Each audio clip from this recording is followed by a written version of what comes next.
Today's video is going to be very interesting. We're going to be taking a look at the SP 500, the NASDAQ 100, the Russell 2000, the dollar. We also have to take a look at the bonds, and we're going to take a look at what the short-term trajectory of the market is, as well as the potential mid to long term. All right, so without further ado, let's get started with the video.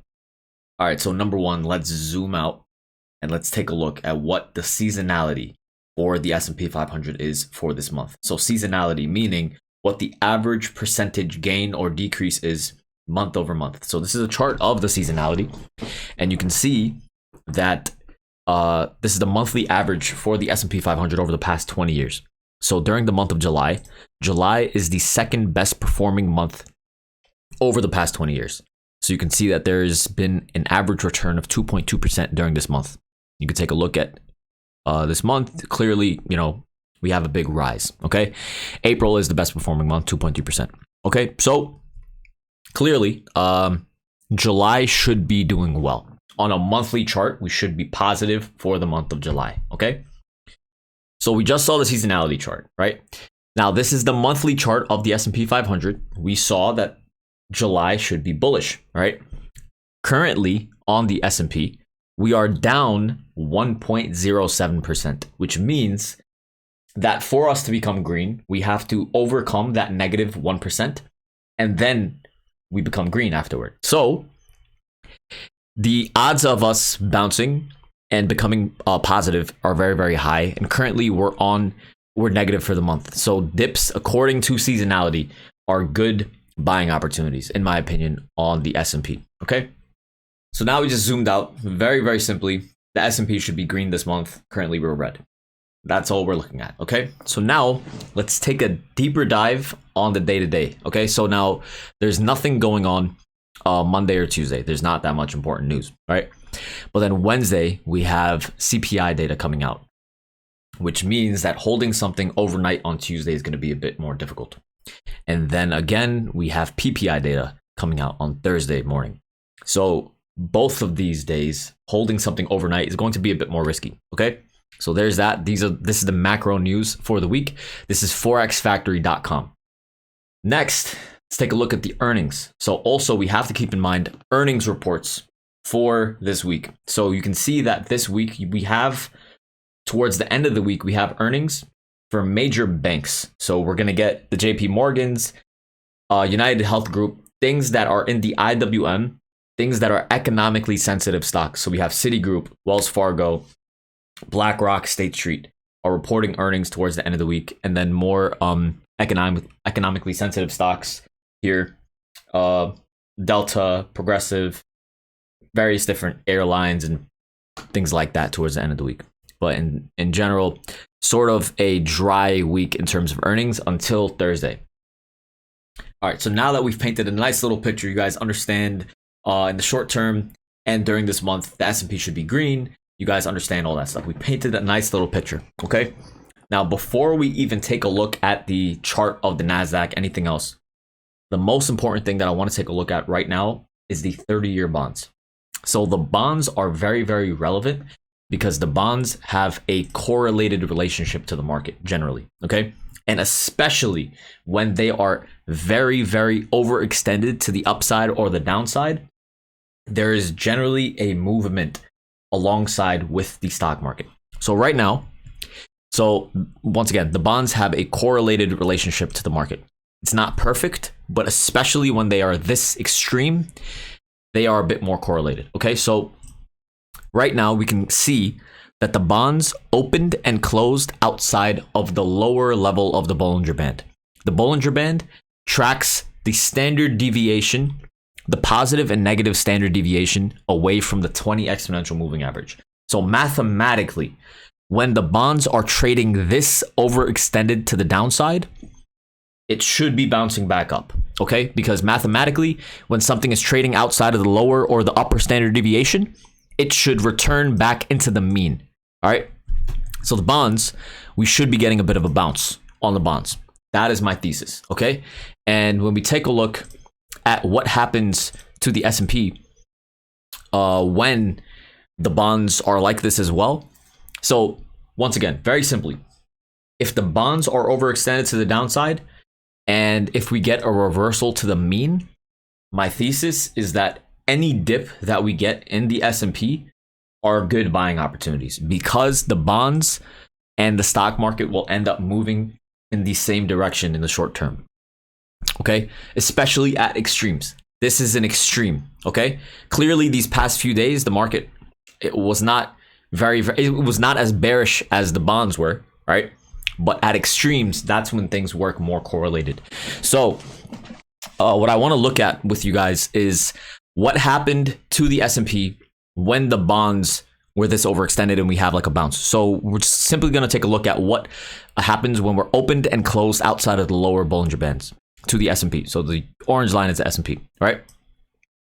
So we just go back in history, and anytime the bonds were very, very overextended to the downside, the S&P ends up bouncing alongside the bonds. Okay, so there are points when the downward momentum continues for a few days during that period, but every point that we've seen in history, so for example this, right, we opened and closed outside of the Bollinger Bands here, we bounced a bit, right, but then the S&P ends up making another huge low. But then, so this is all within, this is September 27th, and then September 30th, right? We end up making another low. And then basically the day after, once the markets reopen, we end up making new highs on the S&P. So this move to the downside is not sustainable on the S&P 500, is what I'm saying. So over here, this instance, the S&P just continued to fly higher. Clean that up. We could look at other points. Basically over here as well. This is very similar to September as well. Right here, this instance, we opened and closed outside of the lower Bollinger Bands on the bonds. The S&P made a little bit of a bounce, but then it fell sharply afterward. Okay, and then this sharp fall on the S&P 500 is not sustainable. Once again, it happened within, this is June 14th. By June 16th, June 17th, 3 to 4 days afterward, we bottomed out. And then the market ends up skyrocketing afterward. So there's an initial drop. So two things happen. Either we just continue going up higher, or there's an initial drop on the S&P 500 that gets people very, very bearish. And then from there, there's a rip to the upside. And this happens time and time again on the S&P 500. It happened over here when you can see that we opened and closed outside of the bands over here on May 9th, right? And the S&P 500 was trading down here, right? Once again, opened outside, had an initial drop lower as the bonds were showing a bounce. The bonds have to show a bounce. And every time this happens, the bonds do bounce. So the bonds were showing a bounce. The S&P dropped a bit lower. People became bearish on the S&P and once again ripped up. This is, I guarantee you, it's going to be another 3 or 4 days, less than 3 days here. And yeah, once again. So my thesis, right? Now that we've seen, very, very simply, don't get overcomplicated. Very, very simply. Let me clean the chart up. Let me reset here. Okay, look, very, very simply. The bonds, very, very overextended to the downside. My thesis is the bonds should get a bounce back into the Bollinger Bands. We've seen in history that whenever this happens, the S&P 500 either drops a bit lower, gets people bearish, and then rips up higher, or just rips up higher. So as long as the bonds can start to show some strength, the safest trade, definitely not to start leaning extremely short. The safest trade, in my opinion, is to start grabbing calls for 1 to 1.5 months out. That would be the safest trade. Because, and then the next safe, so at this point, if on Monday market opens, you don't want to look at the market, you want to day trade, that would be the safest trade, in my opinion.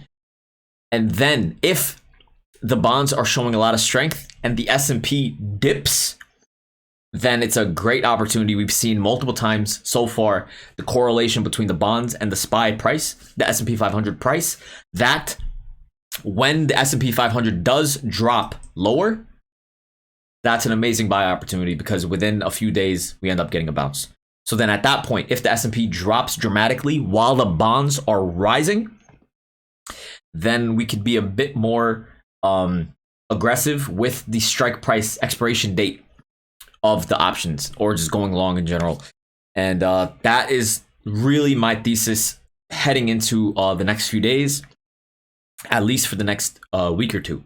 And especially we looked at seasonality, we looked at various different other things, right? And yeah, I hope that makes sense, okay? So now we're gonna take a look at the dollar, which has an inverse relationship to the market. And then we're going to take a look at the rest of the equities charts, okay? All right, guys, so this is a chart of the dollar, all right? So the dollar has an inverse relationship to the market. If the dollar is falling, then that means that the market should be rising, okay? Clearly, the dollar is not looking too hot, all right? Clearly, this is a very, very bearish move on the dollar. Even if we get a bit of a bounce back up, this is still clear bearish momentum. Obviously, even getting a bounce back up to the 50 or the 618% fib of this move downwards or of this candle itself is still going to be a good shorting opportunity. So clearly, the momentum of the dollar is bearish. If the momentum of the dollar is bearish, then that is bullish for the stock market, okay? So there's that for the dollar, all right? Now, let's take a look at the S&P, the NASDAQ, and the Russell. Okay, so heading into Friday, I was saying in the Discord that we should get a bit of a bounce because falling below 437 would just crack the market and we would just lose a lot of upside momentum. So they jumped it all the way back up. They filled this gap here and they showed a lot of strength, but they ended up closing it in a very, very weird way. So you can't really tell that much about this chart. Obviously, you can't really say much because as we get closer to this level of support at 437, it becomes a better buying opportunity. And as we got closer to these levels of resistance, it became a better shorting opportunity. So these charts are not really giving us that much information. That's why it's important. You can't just look at the S&P, the NASDAQ, the Russell. You have to look at everything as a whole. You have to look at the bonds and the dollar as well. So clearly right now, you can't really say much because as we're closer to this level of support, this is a very ugly, disgusting candle, clearly, right? But you can't automatically just be shorted because we're close to a level of support. And going short at a level of support is always very, very risky. So this can easily bounce back up. We can easily retest 440, and then we can create a base above 440 and retest back higher. But this just looks really, really ugly. 437 is major support. Below 437, 434 and 435 area on the SPY is important. Above 440, then the 442 and the 443 area is important. But looking again, right, if the bonds start to rise dramatically and the SPY is falling, that's a good buying opportunity, in my opinion, on the SPY. And regardless, seasonality, multiple different reasons, it makes sense to be bullish on dips. And I really, really want to see it. I really, really want to see the bonds start to rise dramatically. And I want to see the SPY drop and fall dramatically, maybe even retest 434. Even if we can retest like 430, 433, that would be great. Get many, many people bearish down here. And then as the bonds are rising and rising, if the SPY is falling, we can go aggressively long here at around 430 to 432. That'd be great. And then we'll have like a nice rip to the upside. And basically, this is what they're trying to do, essentially, on the market. They want people to... So, first of all, they don't want trades to be crowded. They don't want people to make money, okay? They are going to deliberately try to make people take the opposite direction. So, say, for example, the market makers, they want a bullish S&P, right? What they're going to do is they're going to make it look as bearish as possible so that retail tries to go short. They want to try to make retail go as short and short and short as possible so that when they initially do launch it up, it's not just their buying pressure that's going to launch it up, but also the covering of people's shorts are also going to add to the fuel to it launching up. Okay, so that's why we've seen time and time again when we were looking at the bonds chart, they ripped it lower. Once they ripped it lower, that's when people really started to load up in shorts, and then the market ended up flying higher. So that would be the best case opportunity. That is something that happens on the shorter term time frames, day trading, everything. Okay, so I hope this makes sense. There's that for the S&P. We can take a look at the NASDAQ. Again, it's not really telling us that much. Clearly, this looks bearish, right? But we have this support down here from Friday's low at 364. It's not really telling us that much. We could take a look at every single large tech stock. All of them don't look great. We're failing. We're either making bear flags or failing at levels of resistance. Nvidia, AMD, Google, Microsoft, Amazon, Netflix, Meta, all of them, they're not looking extremely strong. Apple, they're not looking great. Okay, so that's why it pays not just to look at the equity chart. You need to look at everything.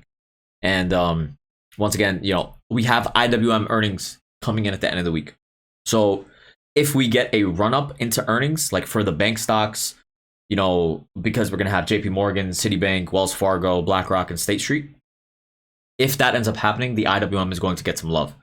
And yeah, that's the only other thing. The IWM has a good opportunity to be bullish this week because of the potential run up into earnings. Because prior to earnings, for large tech stocks, for large companies, there tends to be a run up.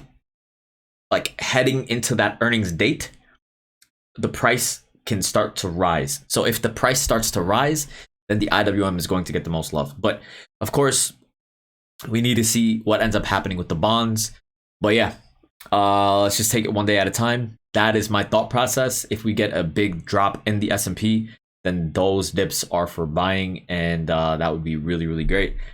That would make things very simple for us, to be honest. And in my opinion, the safest trade is to get calls for 1.5 to 2 months out, get a 10-15% stop loss, take it nice and easy and nice and simple, and keep on taking jabs at longer term calls. In my opinion, that would be the safest, most comfortable trade, in my opinion. All right, so you know, I hope you guys had an amazing weekend. Next week is going to be an amazing week, and yeah, man, I hope you guys have a spectacular day. Hope you guys enjoyed the video. Please make sure to like, comment, subscribe, do all that good stuff, and I will see you guys bright and early tomorrow morning. Thank you.